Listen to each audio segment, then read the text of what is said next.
Hello and welcome here. The ending of Loki Season 2 Episode 4 leaves fans with enormous expectations for both the remainder of the show and the MCU overall. Originally, Tom Hiddleston, the self-proclaimed god of mischief, and his supporters had a scheme to repair the TVA's Temporal Loom prior to it overloading. But moving forward, things have become considerably more problematic due to a significant storyline twist. The universe has been quickly growing ever since Sylvie, the true founder of the TVA and the architect of the sacred timeline, murdered He Who Remains at the conclusion of Loki Season 1. This has been demonstrated in earlier episodes of Loki Season 2. Because of this, the TVA itself is in danger due to the flood of new branching timelines, which is why characters like Loki, Sylvie, Agent Mobius, Hunter B-15, and others are searching for Victor Timely, a He Who Remains variation, who can assist them in stabilizing the TVA's temporal loom.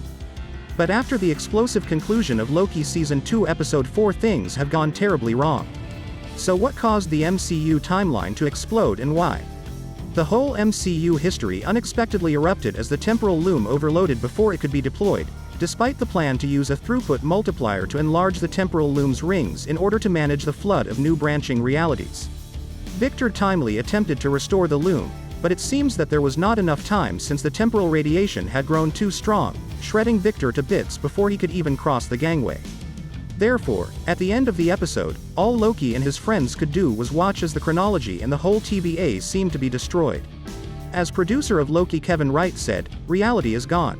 Producer Kevin Wright of Loki claims that the events leading up to the temporal loom's explosion had a significant influence and established the goal for Loki and his supporters in the next 2 episodes. Well, reality is gone. Loki's going to have to bring reality back somehow, so I think time will tell how he figures out how to do that. So is everyone else really dead except for Loki? There is a serious fear that the whole TVA, including everyone within, has been destroyed now that the timeline has burst into enormous volumes of temporal energy and radiation. The exact thing that Loki and his companions were attempting to stop has now occurred. As a result, it appears that every character from Loki Season 2 has died in the Marvel Cinematic Universe. Kevin Wright promised TechRadar in an intriguing way that everyone will appear in Loki Episodes 5 and 6, addressing the hypothesis that the explosion may have functioned similarly to pruning. We discussed it as being like a nuclear explosion met with a slow volcanic eruption. But temporal energy is the same technology used in the TVA's prune sticks, so you never know where everyone has gone. It's also important to remember that before the chronology collapsed as a whole, Ravonna Renslayer murdered General Dox and her Minutemen.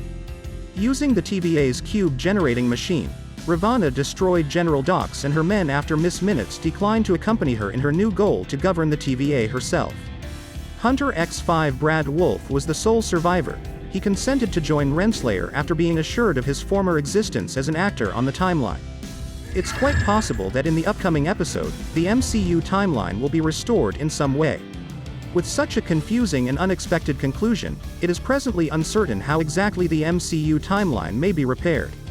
The real surprise of the cliffhanger in Loki Season 2, Episode 4, is that it leaves us wondering where the show will go from here and how everything will be resolved moving forward, given that everyone and everything at the TVA appear to be gone along with the universe as a whole. The best guess is that some new time loop or paradox will still exist, providing a means of restoring the chronology and temporal loom. Ultimately, 2 more episodes of Season 2 of Loki remain to be broadcast. Thus, Loki will have a fresh approach going ahead in the hopes of putting things back on course. In any case, Loki Season 2 on Disney Plus is undoubtedly following the traditional Marvel Studios model. Generally speaking, the 4th episode is among the greatest and most unexpected chapters of the entire series. It's important to note that a number of photos from the teases for Loki Season 2 have not yet been shown. These include B-15 seeming to be a doctor, Casey walking down a little hallway, and Loki wearing a TVA jumpsuit, possibly an attempt to stabilize the temporal loom in the future. In addition, a picture of Loki at a jet ski shop suggests that future episodes may depict Mobius Beach. Maybe the TVA staff will return to their original branch realities when the universe collapses, since there has been much discussion regarding Mobius reality and the reasons he hasn't visited it. Aside from the TVA being completely destroyed, one of the more unexpected aspects was Victor Timely's unexpected and equally tragic death. Because of this, it does raise concerns about what type of future this Kang version will have for the remainder of Loki Season 2. Timely will probably be seen again before the MCU switches to another Kang form because of some of the unanswered questions, notably Victor's time paradox with Ob and the origin of their shared knowledge of time and the multiverse. It is plausible that Victor Timely's death by temporal radiation was brutal and sudden, but that this is not the last time we see him. In the unlikely event that Sylvie, Loki, and the rest of their comrades get it out alive, Timely will also likely come back to life. But it begs the question of what impact the radiation could have had on Timely moving forward in the MCU. Maybe Timely will return in a changed form, evolving into He Who Remains or some other form of Kang the Conqueror. Please like this video and subscribe to my channel. See you soon.